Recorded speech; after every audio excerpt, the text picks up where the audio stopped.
Vamos a hablar a lo largo de los próximos minutos de un libro. Es un libro que se va a presentar dentro de unos días, el próximo día 18 en Colindres, en el auditorio de la Casa de Cultura, y nosotros tenemos el privilegio y el honor de charlar con el autor de ese libro aquí pues en este ratito de Vaya Noche. Está con nosotros Alberto García, al que vamos a saludar ya. Hola Alberto, ¿qué tal? Buenas noches. Muy buenas noches.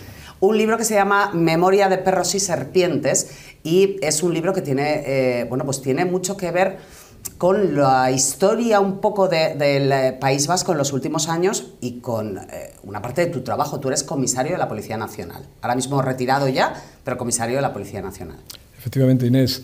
Yo a finales del pasado año cumplí los 65 años y al cumplir precisamente la edad, pues me veo abocado a la jubilación.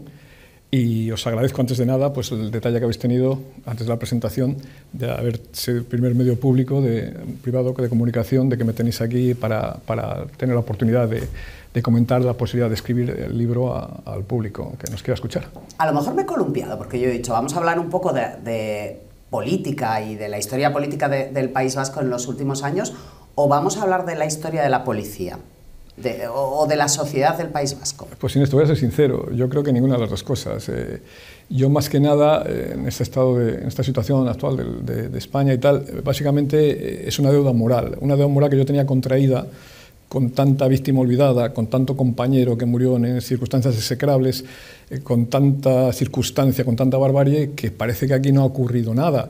O sea, estamos hablando de una banda de asesinos que se disuelve en el 2018 y que ahora nadie sabe nada. El otro día contemplaba con estupor que una encuesta sociológica que se hace entre los universitarios del País Vasco, nadie conocía a Miguel Ángel Blanco. O sea, pues entonces, en la medida de mis posibilidades, pues, creo que me veo obligado a contar lo que he vivido. En una encuesta, perdón, estaba todavía asimilando esto que acabas de decir, en una encuesta realizada con universitarios del País Vasco... Concretamente en la Universidad de Sarrico. Pero de ahora, de hace relativamente poco. De hace poco. menos de un año. O sea, te lo digo porque... Ninguno de los encuestados conocía la figura no, lamentablemente se ha convertido en una figura. Sería injusto decir ninguno, un porcentaje ridículo. Ínfimo. Te voy a decir exactamente... Pero es que hablamos de chavales y chavales que han llegado a la universidad. Hombre, se presupone un nivel intelectual medio alto, estamos hablando de universitarios, en teoría cierto interés por lo que pasa alrededor. Efectivamente, bueno, y sobre todo ciertos conocimientos y cierta intelectualidad. Y yo te voy a decir exactamente por qué llego a la conclusión de escribir, igual un poco pretencioso decir que es un libro, es escribir. Yo no aparezco en el libro para nada y cuento una serie de circunstancias que he vivido durante 43 años de profesión en el País Vasco muy de cerca y que creo que es injusto, por tanto era anónimo, por tanto víctima olvidada, que eso se olvide. O sea, que es, y no por revolcarme en la desgracia, que tampoco es una filosofía de vida, sino porque aprender de lo que ocurrió para que no vuelva a ocurrir, para que eso no vuelva a suceder. O sea, estamos hablando de que un grupo que predicaba hasta hace poco la eliminación física del adversario ideológico, del que no pensaba como él, posiblemente gane las próximas elecciones en el 2027. O sea, algo hemos hecho mal. Y yo soy un pobre trabajador, pero en la medida de las posibilidades contaré lo que he vivido y la cantidad de gente que ha quedado en el camino, de compañeros asesinados, mutilados, de 850 víctimas, de casi 5.000 heridos, de 200.000 personas que han tenido que abandonar su país por amenazas, por riesgo. Entonces eso la gente lo tiene que conocer. ¿Cómo articulas el libro? El libro, dices, yo no aparezco para nada en el libro. ¿El libro tiene algún personaje protagónico que nos hace de hilo conductor o el libro nos va describiendo diferentes capítulos? Pues mira, verás que el libro, el título tiene connotaciones claras. O sea, se llama Memoria de perros porque sabes que tanto a policía como a guardia civil nos llamaban chacurras, perros. Perro en euskera. Perro en euskera. Y a las cuarteles y a las comisarías, bien de Guardia Civil, de Policía Nacional, nos llamaban chacurrada, con independencia que muchos de esos cuarteles hubieran mujeres y niños. Eso en cuanto a memoria de perros. Y luego a memoria de serpiente, sabes que el símbolo que utiliza ETA para definirse es el Bietan Jarrai, que es una serpiente enroscada en un hacha. Bietan Jarrai que quiere seguir en las dos, es una especie, dentro de la cosmogonía esta que se han inventado, pues una especie de establecer que hay que incentivar lo que es golpear con la fuerza, con la astucia de la serpiente. Pues de ahí el título de Memorias y perros y serpientes. Y a partir de ahí son capítulos y cada uno es dedicado a una muerte que nos toca de cerca. Y yo a los últimos, pues a circunstancias que igual la gente desconoce de cómo se desenvolvía todo este mundo de la radicalidad, del extremismo, que ahora pues parece arcangélico y que desgraciadamente está en en rampa de salida y cada vez recibe más votos. La pregunta que te voy a hacer parece un poco de mal gusto, pero ¿qué muertes se eligen para contar? Porque todas las muertes son igual de injustas, pues mira, todas las muertes dejan un gran porcentaje de lágrimas a su alrededor. Igual soy muy subjetivo y muy personalista, pero yo las elijo las que a mí más me afectaron. A mí había una cosa que me afectaba especialmente, que eran los niños. O sea, yo, un niño en un funeral llorando la muerte de su padre, era algo que me dejaba varios días sin dormir, y sobre todo porque no encontrabas una explicación lógica. Entonces yo le doy prioridad a las muertes de compañeros muy cercanos, porque no es lo mismo, pues sí, todas las muertes son dolorosas, pero yo las muertes que plasmo en el libro son las muertes que he tenido más cercanas, las muertes que he vivido de cerca, de gente que convivías día a día con ellos y que ves que de la noche a la mañana tiene una muerte execrable, una muerte terrible, y que ahora resulta que aquí no ha pasado nada. Y por eso intento plasmarlas en diferentes capítulos de ese libro. Y has dicho, luego hay una parte en la que cuento un poco los entresijos de lo que allí se cocía. ¿Por ejemplo?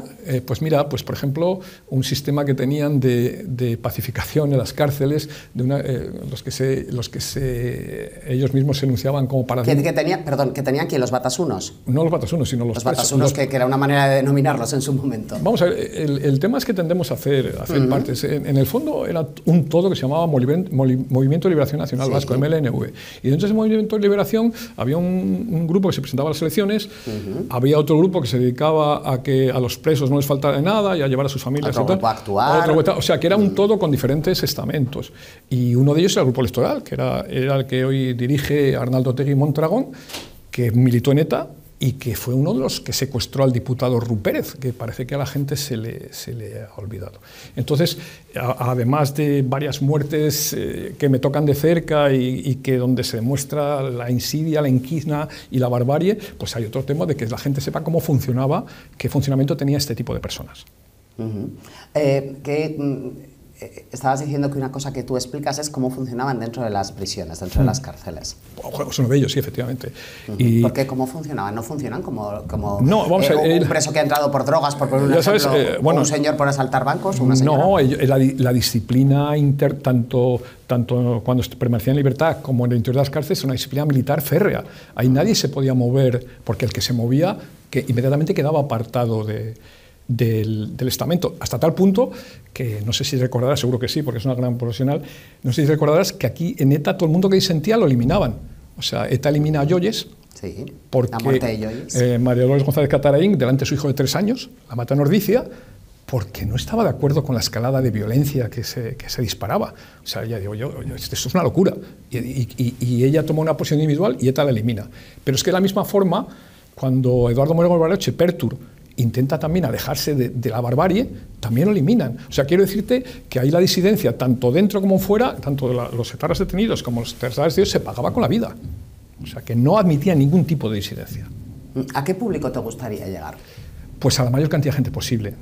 De todas formas, esta aventura, y se lo tengo que agradecer eternamente a personas de esta localidad y que tienen responsabilidades de gobierno en ayuntamientos locales, gracias a Dios, la zona donde ahora estoy, que juego en casa, además, me encuentro como en casa. Sí, en la zona oriental de Cantabria. Es que aquí son muy de acoger, yo tampoco soy de aquí, ya lo saben los espectadores. Bueno, no sé si sois consciente, igual los pasa con Ortea, que los árboles no nos dejan ver el bosque, las playas, la calidad de vida, o sea, aquí habéis sido refugio de cantidad de grandísimos profesionales que han trabajado en el País Vasco, que tiene aquí su vivienda. Te está entrevistando una mujer que vive en Castro Urdiales, quiero decir, pues sí. Por eso te digo eso, o sea, quiero decirte que si la gente busca la calidad de vida, la belleza paisajística y estar residiendo tranquilamente aquí, será por algo. Entonces yo, precisamente por eso y por los consejos que he recibido de este tipo de compañeros y de gente que tenía responsabilidades administrativas y de gobierno en diferentes ayuntamientos de la localidad, pues creo que es maravilloso que la primera presentación que haga de mi libro, en la medida de posibilidades y humildemente, pues sea precisamente aquí en Colindres. Porque creo que mucho del público que acudirá, por eso te digo que juego en casa, serán profesionales de nuestra labor cotidiana. Pero fíjate, y lo hilo con lo que decías al comienzo, ¿no? De una encuesta realizada en la Universidad de Sarrico, que es una de las universidades principales dentro de la UPV en el País Vasco, daba el resultado de que un porcentaje muy pequeño de alumnos solamente conocía quién fue Miguel Ángel Blanco. ¿Te gustaría que el lector objetivo de tu libro fuese esa gente joven que no lo ha vivido? Porque los que tienen tu edad lo recuerdan. ¿O te gustaría también que quienes tienen tu edad o la mía, que hemos vivido esos años, no lo olviden? Mira, decía Edmund Burke que para que el mal triunfe solo es necesario que los buenos no hagan nada. O sea, yo ya te digo que mi aventura literaria empezó con muy mal pie, porque he recibido cantidad de portazos editoriales con el mismo mantra tan injusto como extendido.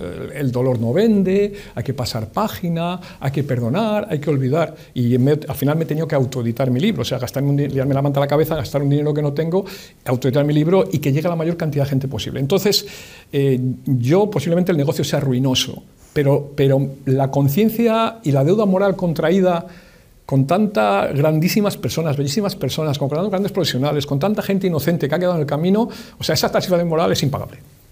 O sea, que cuanto más gente tenga acceso a ese libro, benditos a Dios, mejor. ¿Tú tienes la sensación de que con el asunto de la banda terrorista ETA y todo lo que ETA trajo consigo, toda la historia del País Vasco en las últimas décadas, ¿se ha pasado página demasiado rápido? Sí, sí. Yo creo que no es exactamente pasar página. O sea, yo creo que en política puedes admitirlo todo o casi todo. Pero ya digo, pero eliminar físicamente al que no piensa como tú o erradicarlo de su tierra, eso no tiene ninguna explicación. Y hay una cosa evidente, para mal o para bien, ETA se disuelve, comunica su autodisolución en 2018, a día de la fecha duermen en prisión 40 miembros de ETA. Los demás o están en libertad o gozan de beneficios penitenciarios. O sea, que yo creo que España ha sido tremendamente buena con ese tipo de personas. O sea, y yo te puedo volver la oración por pasiva y preguntarte a ti, cuando en el 2027, aunque gane por un solo voto, un solo diputado, H. Bildu asumirá que no puede gobernar, si hay otra coalición de partidos distintas, ¿cómo lo asumirá? Que gane las elecciones y que no pueda gobernar. ¿Y cuál debiera haber sido la solución? Porque, fíjate, tú me dices ahora, yo escribo este libro porque creo que puede en 2027 H. Bildu ganar unas elecciones. ¿Cuál debiera haber sido la transición democrática de este asunto? A pesar de que hay otras teorías sobre el trabajo y tal, yo creo transición democrática es una licencia que me acabo de permitir yo. Yo creo que lo que verdaderamente te hace libre es el conocimiento. Es saber la verdad, o es intentar conocer las circunstancias que han ocurrido en un momento determinado. Entonces yo creo que la gente tiene que conocer lo que ha pasado aquí. Tú conoces perfectamente la forma de vida y la calidad de vida que hay en el País Vasco. Estamos hablando de las mejores infraestructuras, de la mejor sanidad, de las pensiones más altas, del mejor nivel de vida, y el 80% es un voto nacionalista. Entonces, pues hay que intentar que la gente conozca lo que es exactamente lo que ha ocurrido y lo que está pasando y lo que ha pasado. O sea que cuanto más libertad para acceder a un voto es tener más conocimiento y más cultura política. ¿Qué retorno has recibido de este libro? La gente, yo no sé si lo has ido enseñando a medida que lo ibas escribiendo o a quienes se lo has dejado leer, se lo has dado ya como un todo completo. No, porque cada escritor, por aquí pasan muchos escritores, entonces cada escritor tiene una manera de funcionar. Yo es que no me considero escritor, me considero un humilde servidor de España que intenta que la gente conozca lo que ha ocurrido. Entonces, entre los compañeros, claro, porque la verdad que también es un público muy agradecido, entre los compañeros he tenido mucho éxito. Ahora, en el resto de las personas, pues no te lo puedo decir, porque el día 18 procedemos en Colindres a la Sala de Cultura a presentarlo y desconozco la acogida que tendrá. Pero ya te digo que yo creo que es un éxito antes de empezar, porque yo me siento tremendamente realizado y tremendamente tranquilo, y ya digo que con independencia de que posiblemente pierda dinero, pero la satisfacción moral que para mí supone contar este tipo de cosas, me siento perfectamente pagado. ¿Y ha sido difícil contarlas? Porque yo antes te preguntaba cuál era el criterio que habías utilizado para escoger qué muertes narrar en este libro. Y tú me decías las que más me han afectado a mí personalmente. ¿Luego narrarlas ha sido difícil? Fíjate, ha sido tan difícil que cuando intentaba enseñárselas a algún compañero para que me diera, que también las había sufrido en sus carnes, para que me diera su plácito, a ver qué le parecía, ha habido gente que no ha sido capaz de aguantar sus lágrimas. O sea, gente que ha llorado recordando lo que había pasado. Y hay gente que le ha afectado tremendamente y que no ha podido seguir leyendo. O sea, que yo creo que ha sido doloroso en ese aspecto, pero que precisamente por eso la gente tiene que conocerlo. Tú has desarrollado toda tu vida laboral. ¿Cuándo me has dicho que te has jubilado? El año pasado, ¿no? A finales del año pasado. Bueno, no... Toda tu vida laboral en el País Vasco. Sí, bueno, yo tendría serios problemas en votar un referéndum organizado por la izquierda abertzale sobre la independencia. Yo soy producto de la migración y yo nací en San Ignacio. Bueno, pero eres, mi padre, pero eres de San Ignacio. A ver si ahora vamos a requerir aquí 27 apellidos de un sitio. No, pero vamos, el pedigrí es escaso. O sea, mi padre era producto de la migración y yo nací en San Ignacio. Entonces yo, ya te digo, ingresé en la Escuela Superior de Policía en el año 80, juré el cargo en el 82 y sin solución de continuidad hasta a finales del 2024, hasta principios de año, pues he estado destinado en la Jefatura Superior de Policía de Bilbao. Entonces te puedes imaginar, siempre en unidades operativas. Te puedes imaginar. Y de todos esos momentos, ¿cuál es el momento que tú recuerdas como más difícil? Relacionado con este asunto, porque yo entiendo que luego el trabajo también le coloca a uno en otras situaciones. Recuerdo dos especialmente, bueno, tres, perdón. Recuerdo tres compañeros. Uno, un compañero de derecho, compañero y amigo de mi promoción, vinimos juntos al País Vasco. Yo me fui destinado a la comisaría Basauri, porque éramos los últimos que llegábamos y nos mandaban donde no quería ir nadie. Yo me fui a la comisaría Basauri y él se fue a la comisaría de derecho. A los pocos días de estar, compraba el periódico todos los domingos en un kiosco, y con su niñito de 3 años de una mano y su Rebequita, la Rebequita del niño, de la otra, o sea, completamente indefenso. Lo mataron delante de su hijo. Su hijo vio caer a su padre muerto y desapareció, se perdió.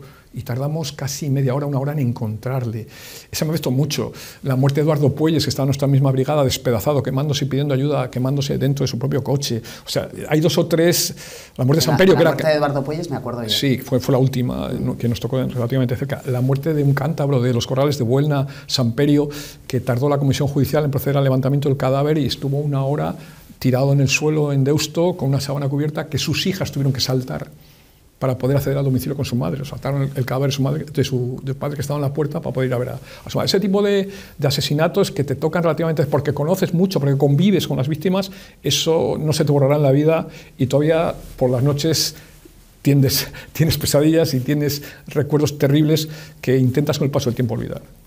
¿A ti te llama la atención ahora, con el paso del tiempo, el hecho de que durante muchas décadas se normalizasen ciertas cosas o ciertas situaciones en el País Vasco del día a día, que es algo que, por ejemplo, en la obra, en el libro Patria se refleja bastante bien, y en la serie creo que también, yo es que la serie no he visto, pero creo que también se refleja bastante bien, ¿no? Esa normalización de cosas que no debieran ser normales, desde no lo sé, desde una intervención policial con pelotazos en el casco viejo en Bilbao para alguien que está tomando unos vinos, que yo personalmente lo he vivido, como yo cualquiera, de mi quinta, sí, y más mayores que yo lo hemos vivido. ¿Qué algo habría hecho? Y no más que algo habría hecho, quiero decir que no te condiciona todo el mes, que eso le pasa a un chaval de Murcia un día y a lo mejor no salen todo el mes de asustado que se queda. A eso me refiero con normalizar, no me refería al algo habrá hecho. El tema, yo eso comentaba antes, mira aquí, que estamos aquí en casa, comentaba que hay gente que cotidianamente tiene que demostrar su bondad y su profesionalidad, y hay gente que haga lo que haga, pues tiene un público indefectible. O sea, el tema de mover el nogal para que caigan las nueces fue una política muy extendida, y a determinado tipo de gente utilizó esos argumentos para hacer política con ellos. Y de esos barros quizá vengan hoy estos lodos. Y quizá ese blanqueamiento y esa utilización nos haya llevado hasta nuestros días. Que al final podemos llevarnos la sorpresa de que esos que normalizaban ese tipo de asesinatos en el 2027 estén gobernando el País Vasco. Sí, yo no hablaba de normalizar asesinatos, sino de ciertas cosas que ocurrían y que, bueno, pues a uno no le ha alterado, porque como las veía tantas veces, la gente tiene que conocer que de los 853 asesinatos que ha cometido ETA, 45 fueron en el franquismo, pero que el resto, 800 y pico, fueron en democracia. O sea, que el mantra ese de la lucha contra una dictadura perversa no se cae por su propio peso. O sea, y nosotros, yo recién llegado al País Vasco, teníamos serios problemas para que nos celebraran un funeral, al que solo acudían los policías, las mujeres y las familias. O sea, éramos un apartheid interesado, porque interesaba que nadie se mezclara y que nadie fuera a esos funerales. Entonces, con el paso del tiempo, la gente se fue dando cuenta de que efectivamente por ese camino no llegábamos a ningún sitio, y el tiempo nos fue dando la razón, pero los primeros años fueron terribles, los famosos años del plomo, que estamos hablando de... Te voy a contar una anécdota, también es curioso, con esto de las medidas de gracia. Cuando se entroniza Juan Carlos I, ¿no?, el anterior rey, como medida de gracia se concede una amnistía general, por la cual no queda ningún preso de ETA en la cárcel, intentando pues, que las dos se acerque, evitar violencias, intentar que la gente entre hermanos se vaya uniendo y tal, con la intención de que desapareciera la violencia. Bueno, pues ETA lo aprovecha matando más que nunca, y después de la amnistía que se da en el 77, es 68, 69, 80, 81, que son los famosos años del plomo, donde ETA eliminaba casi un centenar de personas al año.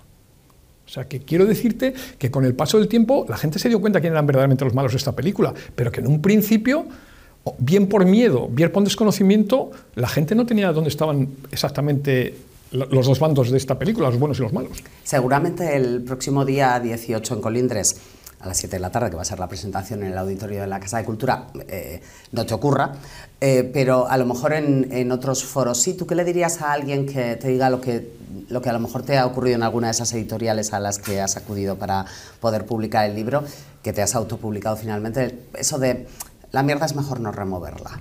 Si alguien te dijese eso de, bueno, si ahora que vivíamos tranquilos, ahora que la gente no se acuerda de ETA, no es momento de remover. Pues le diría que es mucho más bello morir por una idea que matar por defenderla, y que en esta vida es lícito cualquier tipo de pensamiento, y que la verdadera libertad es permitir, o sea, yo no pienso como tú, pero estaría dispuesto a dar mi vida porque tú te expresaras en libertad. Entonces quiero decirte que toda la persona que utiliza la violencia o la eliminación física del adversario ideológico está desde un principio ya completamente negada para exigir cualquier tipo de cosa. O sea, eso es lo que le diría. Que gracias a Dios estamos en una situación política y coyuntural que todo el mundo puede expresarse en libertad, y que lo que no tiene sentido es porque alguien no piense como tú, que es lo que ha hecho ETA durante 50 años, desde que se funda en 1959, es eliminar al que no piensa como ella. Y lo de la batalla, la famoso mantra de la batalla contra el fascismo imperante, la lucha de terror probiosa, algunos se lo puede tragar, pero te vuelvo a decir, ETA, de los 853 asesinatos, hay 300 atentados terroristas que todavía no se han resuelto, con independencia de las medidas de gracia que se están otorgando. Pero de los 853 asesinatos que tiene, 45 los hace en la dictadura, en la supuesta dictadura, y el resto los hace en democracia. O sea que la gente se lo tiene también que hacer mirar. Y luego también hablan de la supuesta histórica Euskadi, que las conforman las 3 provincias vascas, Navarra y las 3 francesas. Curiosamente, en Francia ni son un departamento administrativo, ni son una región, depende de Pirineos Atlánticos, ni hay euskera oficial, ni hay policía autonómica, ni tienen parlamento legislador. Y sin embargo, todo el peso del terrorismo para conseguir una independencia lo ha sufrido las 3 provincias vascas del País Vasco Español. Nadie me ha explicado por qué Francia está completamente vacunada contra el terrorismo independentista vasco, y por qué ese terrorismo lo hemos tenido que hacer nosotros durante 50 años. Alberto, pues no sé si a este libro, a esta Memoria de Perros y Serpientes, le cabe una segunda parte. ¿Eso lo tienes pensado o no? Bueno, yo soy un pobre jubilado y mis... Bueno, acabas de empezar la jubilación, te queda mucho por delante. Mis monumentos, no, mi intención es, si depende mucho del éxito y de las ventas, pues ya te digo, porque yo voy a seguir editando libros a medida que los vaya vendiendo, porque lo tengo que pagar a la editorial que me los edita. Entonces, si efectivamente tengo una demanda interesante y la gente está de acuerdo con mis expresiones y tiene éxito el libro, pues evidentemente habrá una segunda parte de Memoria de Perros y Serpientes. Y te vuelvo a decirte que muchísimas gracias por el detalle que habéis tenido, ya digo, porque la aventura literaria no empezaba con buen pie, tuve una serie de portazos, ya te digo, porque el mantra este que nos dicen siempre de que hay que pasar, que hay que olvidar, que hay que pasar página y tal, pues y habéis tenido el detallazo, pues haberme traído aquí y dejar de expresarme en libertad. Un placer, Alberto García, el autor de Memoria de Perros y Serpientes, presentación del libro el próximo día 18 en Colindres a partir de las 7 de la tarde en la Casa de Cultura. Gracias por habernos visitado esta noche, un placer. Un placer, un honor y un placer, muchísimas gracias. Hacemos un alto en el camino, Alberto ya se nos va por la puerta, hacemos un alto en el camino y ahora enseguida continuamos. Hasta ahora.